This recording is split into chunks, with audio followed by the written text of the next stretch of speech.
She's having a ball. She said she went to this convention. Here we go. Mom, we're going to tape now. Anita? Anita! All right, I'm gonna close the door, that's it. We love you. Sometimes. It's all going to go back to the way it was. Okay. Let's start way back and tell me about, first of all, where you lived where the store was when you were born and some of your earliest memories of the store. Okay, when I was born, we lived on Calvert, and the store was, I believe they had the store for a year or two on Hastings, but then moved shortly thereafter to 12th Street. So my earliest memories are of 12th Street. And then when we moved onto 12th Street, we had the flat above the store. So we lived above the store with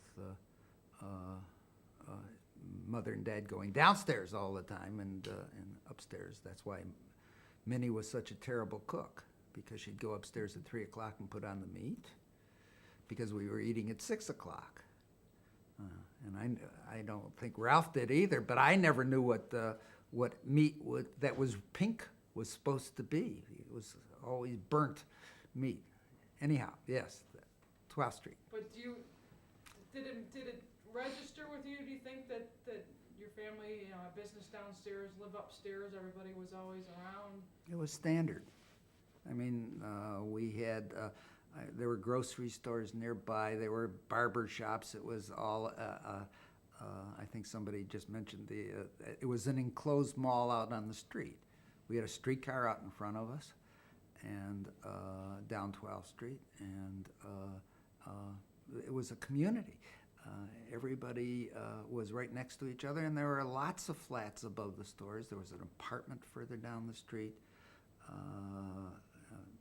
on 12th, and the theater was, everything was walking distance. In fact, that's what everybody did. They did their paseo after they came home for work, and that's what our store provided, was the place for people to meet. Let me just stop and say that you've heard some of the conversations, but imagine that this is our first time talking, and so if you don't refer back to what my dad might have said or what. Okay. That's just a little tidbit there. All right, let's talk about your father and kind of man he was. And Nate was strong-willed,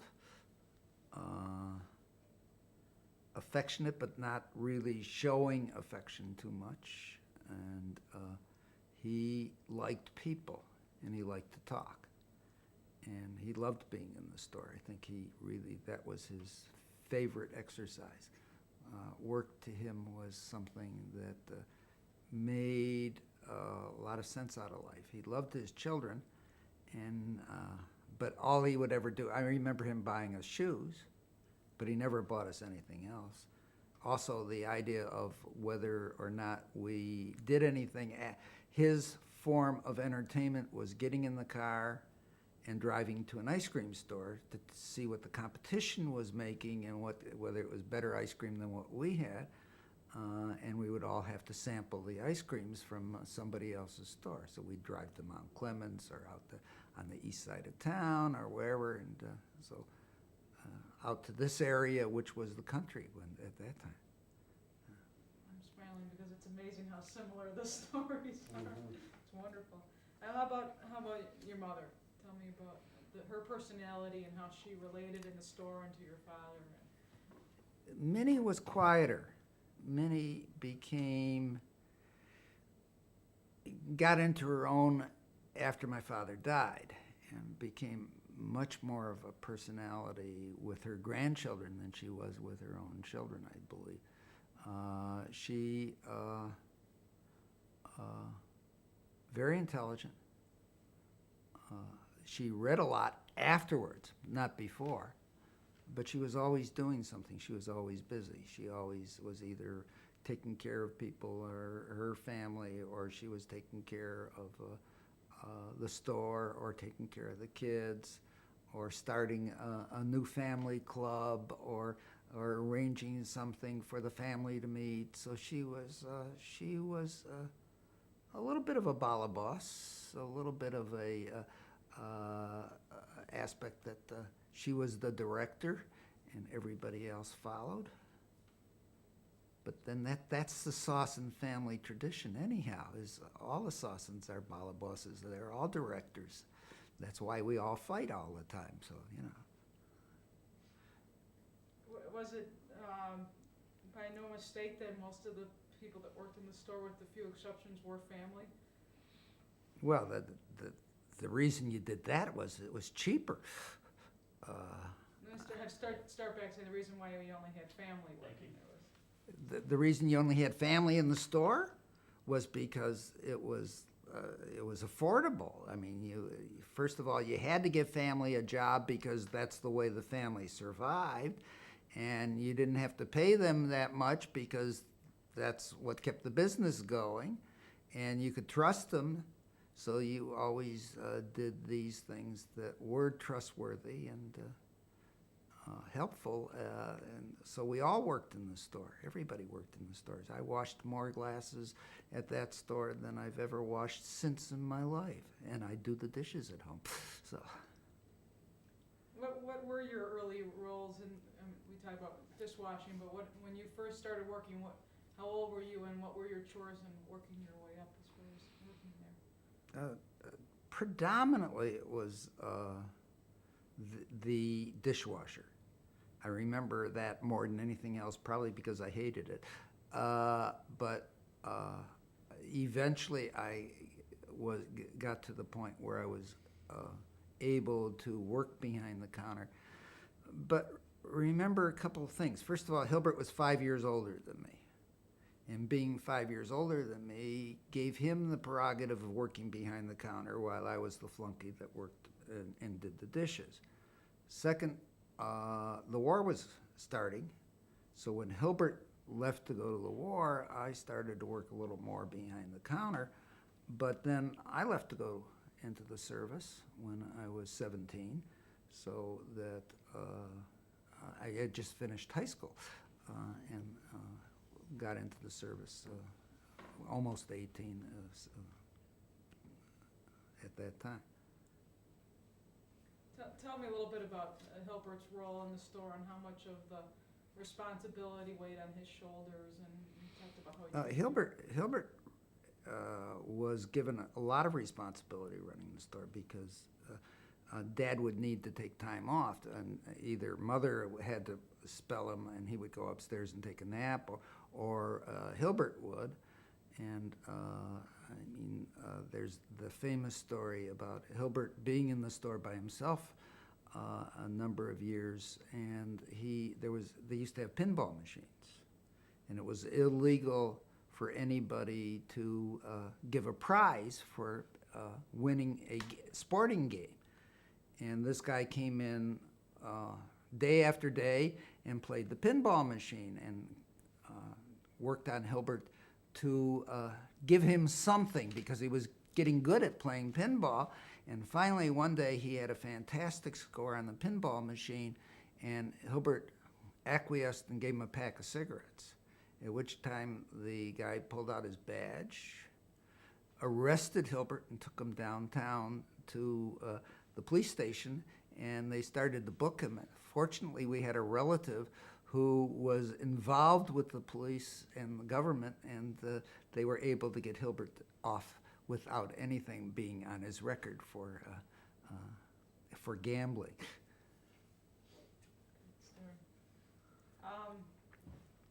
Was the store kind of all-consuming to you, or was there a life beyond the store, or how hard did you have to work? I don't remember the stores being all-consuming. The only thing I do remember is that after school, you had to do some work, and you worked in the store, and you worked for a certain number of hours, and then. But we were able to. We had friends. I remember in high school playing golf. I remember in middle school having pickup baseball games and just.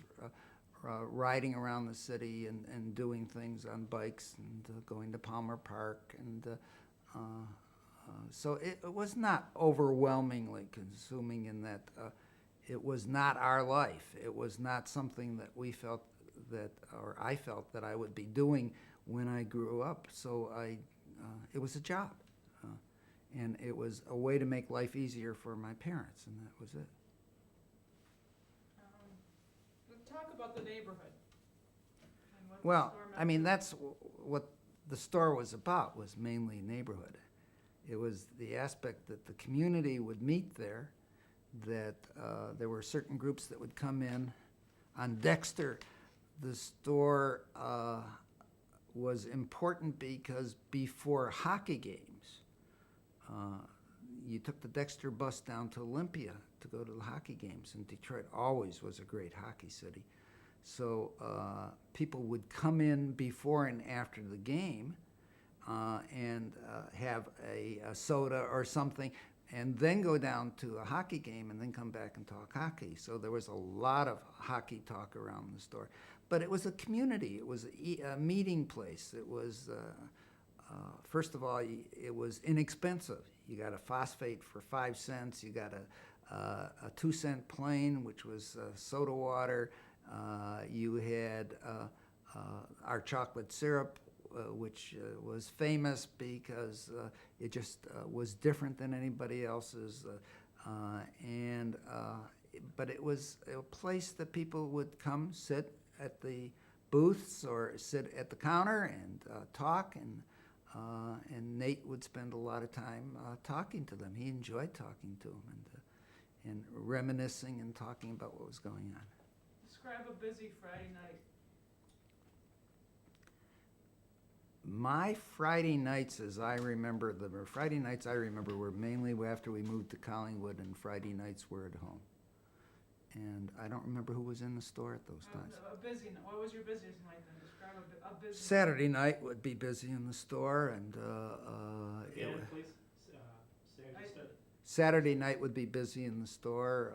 There were other nights during the weeks that would, it depended. Summertime was a busy time at the store because people were out on the streets and walking the streets. Remember, we didn't have air conditioning. And we had fans. I think we were living on 12th when Orson Welles did the War of the Worlds. And I remember that we were upstairs and we turned on the program late, and we ran downstairs. We're being invaded, and that everybody, we turned on the radio downstairs, and we were all convinced that actually this was something that was really going on.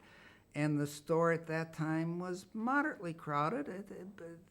There were frequently the same group of people. That's where they met. It was a community place, and there were a lot of community places that people would either meet and talk on the street.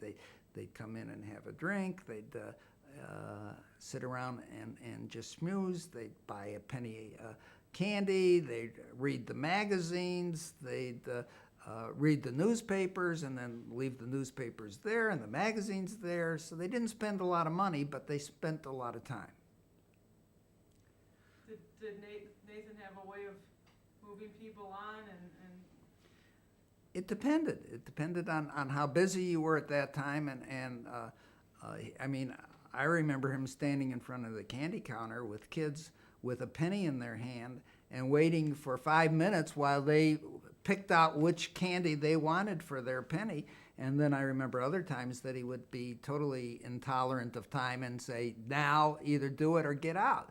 And I remember when he would throw the kids out that were reading the comic books up in the front because they were reading the comic books so they didn't have to buy them. So he wanted to sell it to them, not just have them sit there and read it.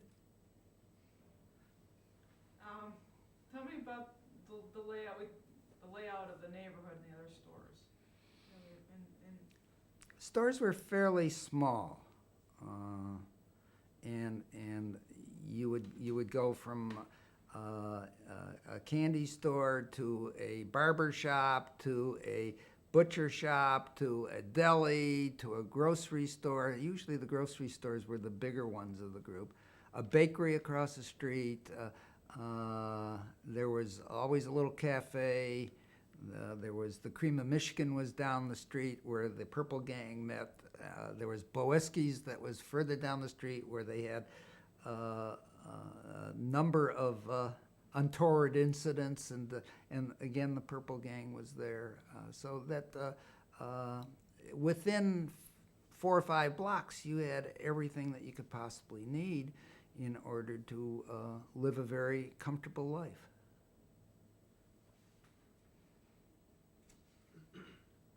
Doing great. Just perusing my. Want to talk about the finger from Alan's perspective? Thought, My father had a tendency to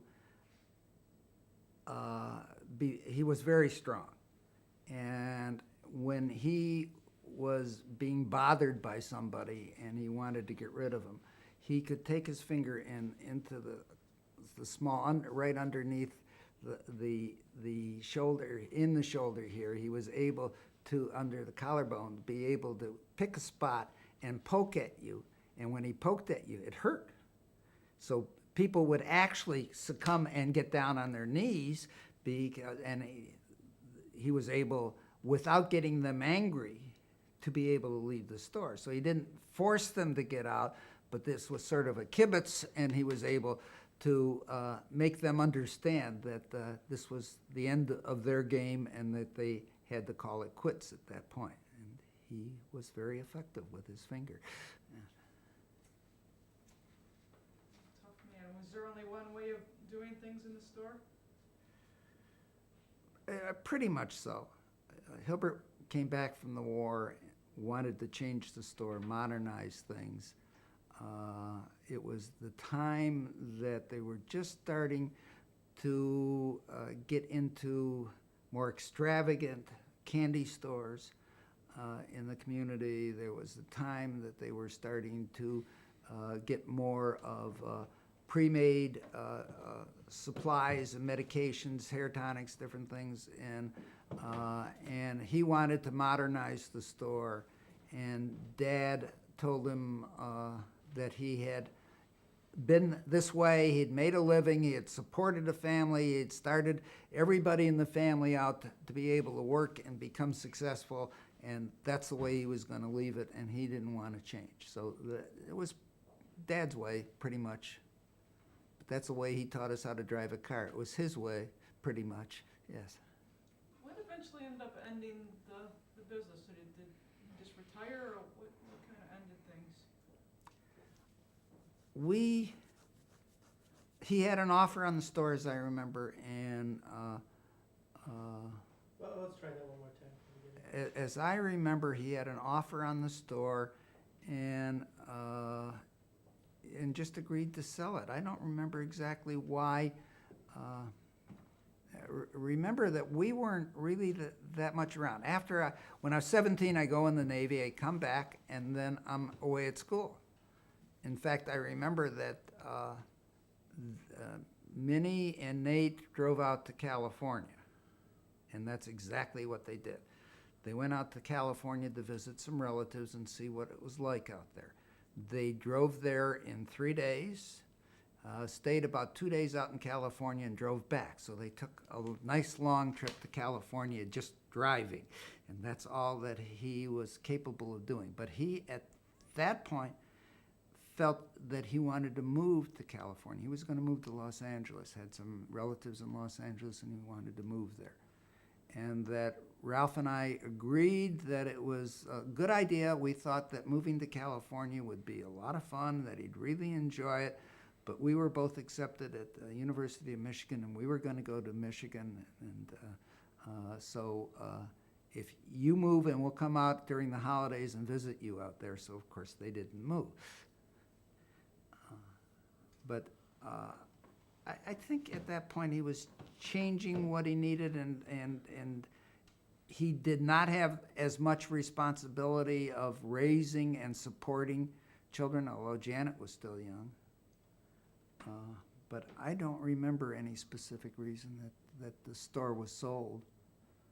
you know that after he sold the stores, he ran some cigar counters in a couple of different buildings. And that was pretty hard work for him, too. He was on his feet all the time. It was hard. I do remember that behind the counter we had an elevated wooden planks that you walked on so that the water and everything wouldn't affect your feet. But it was hard. You were standing all the time. It wasn't a sitting job. You were standing and working. I do remember when you go back to Minnie that she made the tuna and the egg salad and the different things because they sold sandwiches, and she made the stuff that was put into the sandwiches. So that was done upstairs. If the store was, if the store was sold, was the name changed, and did it continue to be a confectionery? Continued to be a confectionery, and I do believe they changed the name of the store. It was not called Sosins Sodas anymore, though this is on Dexter you're talking about. And the store was still called Sodas, but I think it had a different name other than Sosins. Did he ever advertise? Or never needed to? Advertise? What's that? No, he never advertised. It was word of mouth. It was just people in the community that would stop by at 1 o'clock or 11 o'clock when he was supposed to close the store. He would go out to see if anybody was walking on the street because he wouldn't close the store until they walked by, see, in case they would possibly come in and buy something. But so he provided service, and he provided them with conversation. Who was the most famous person that ever came in the store, in your opinion? Me. Were there ever celebrities or people that President? Max, mayor? probably. I really don't remember celebrities, but then I'm not like my brother. My brother remembers names and political people, and that's art. But I don't remember who was in the store. I mean, Barbra Streisand was downtown at the Caucus Club, and I never went to see Barbra Streisand. So that. Do you think the store made your family close, brought everybody closer together, or was it always just everybody was doing their own job and it was more a job than a family? I don't think it was the store that brought everybody together. I think that was what society was like at that time. We were taught that you took care of each other. We were taught that you respected your elders and that you listened to them, and that you didn't leave the community. What we did later is, but we were also taught to be fairly liberal. We were brought up with the idea that there was an equality among people, and the family was the important structure at that point, because it went to grandmother and all the uncles, and there were large families, and all the holidays were done together as a group, and the store was just a place that families were able to meet. So the family itself was the basic structure of our community. And that went to the extended families as well, you said. Oh yeah, always extended Was that family. common in the Jewish community, that family, more than one generation would live together and work together? Well, when they emigrated to the United States, they had whoever was here first would have everybody else stay with them. So they had many different families that lived together for a long time, and until they got married and got on their feet and were able to go out and be on their own. So that they were always fairly close. The Fleischmann Club, which was one of the clubs that Mother started, was a extended family of people that they would have started out with and kept going with, so that they always stayed in fairly close contact. Was the store a place for immigrants to feel at home, and would people speak Yiddish they could speak Yiddish. I don't remember a lot of Yiddish being spoken. That we sold the Jewish newspapers. I do remember that we had 3 or 4 Jewish newspapers in the store, and people would come in order to buy the Jewish papers. But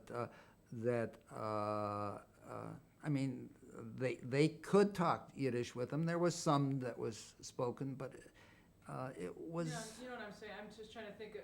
It wasn't that was an immigrant meeting place. No, not as such. It was just as the same as it was with anybody else.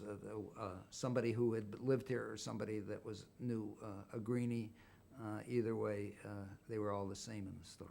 I remember Uncle Max talking about that. When he first came, he didn't speak any English, and he learned how to speak English by working in the store. And Absolutely. He told the story about a woman that he couldn't get the, what was the word he kept getting mixed up? A slice? The woman had asked for, I don't know, it was a word that he said he kept getting mixed up, but that was a way for him to learn how to, he learned behind the counter, and he never talked very much until But that was true in the community. I mean, if you went to the grocery store, you got the same type of result because there were people that were there that were new and couldn't speak the language, and people that had been around that started the store that were a little bit advanced over them, and people could come in and you could order something in Yiddish or in English, and everybody would understand you, except for the young punks like us that didn't understand Yiddish as well as we should have understood Yiddish, that's all. Was it common for people to come and celebrate a special event like a birthday? And they use some of the newer generation restaurants where they make a big deal and the wait staff comes out and sings happy birthday to it and embarrass them. No, there wasn't any of that it was going more on. of a regular Right, it was, stopping place. right. But, occasionally there were, somebody would come in and have a banana split. They couldn't afford a banana split all the time. It was 15 cents or 20 cents. And it was an expensive thing, so that they would have special treats for special occasions, but they did not. We didn't go around. Pretty much we stayed behind the counter, although we did have booths and we did take some stuff over to the people at the booths. Now, there were free times when we could experiment with drinks. I remember adding marshmallow topping to a Coke. And what that does is makes the Coca-Cola explode. So that I did that, and the whole counter was all covered with Coke, fizzing all over. So I had to clean it up real fast before my dad came back, because he would have killed me if he'd seen me do that. Experimenting, it's great. Potions. Well, I mean, there were cherry Cokes before there were, we did that. We added pineapple to Cokes.